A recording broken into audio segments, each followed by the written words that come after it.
Le long de cette semaine, des drames avec des morts à la clé se sont produits sur les voies urbaines de notre pays. Ces incidents mettent en lumière la recrudescence d'accidents impliquant de gros porteurs transportant d'énormes charges en pleine ville. Pour les spécialistes de la sécurité routière, les responsables sont tout trouvés. Cela est très inquiétant, surtout pour les pouvoirs publics qui doivent normalement être les principaux acteurs de la lutte contre ce fléau. C'est vrai qu'ils doivent également être accompagnés par la société civile.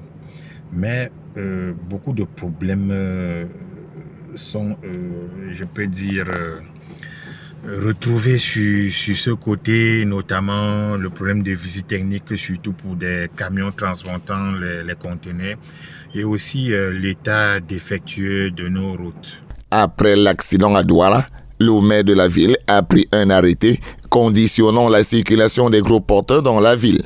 Une bonne décision, selon les experts. C'est très important. Le maire de ville a su penser à prendre aussi une décision très importante pour l'autorisation de circulation des camions dans la ville de Douala notamment, en ce qui concerne la qualité du dispositif de transport qui requiert certaines normes, notamment celle des scellés des conteneurs, et même le système de freinage des camions, et même l'état des véhicules. Comme la décision du maire est celle qui est la bienvenue parce que elle permettent à ce que certains acteurs du transport puissent mettre les véhicules à jour.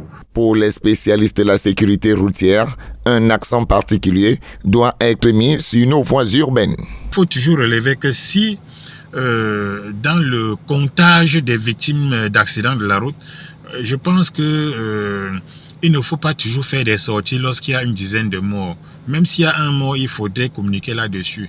Parce qu'il faut bien noter que nos centres-villes enregistrent plus de victimes et de morts sur les routes plus que les routes interurbaines. D'après les statistiques, le Cameroun enregistre en moyenne 16 583 accidents de la route chaque année. Ces accidents causent également en moyenne 1500 décès chaque année.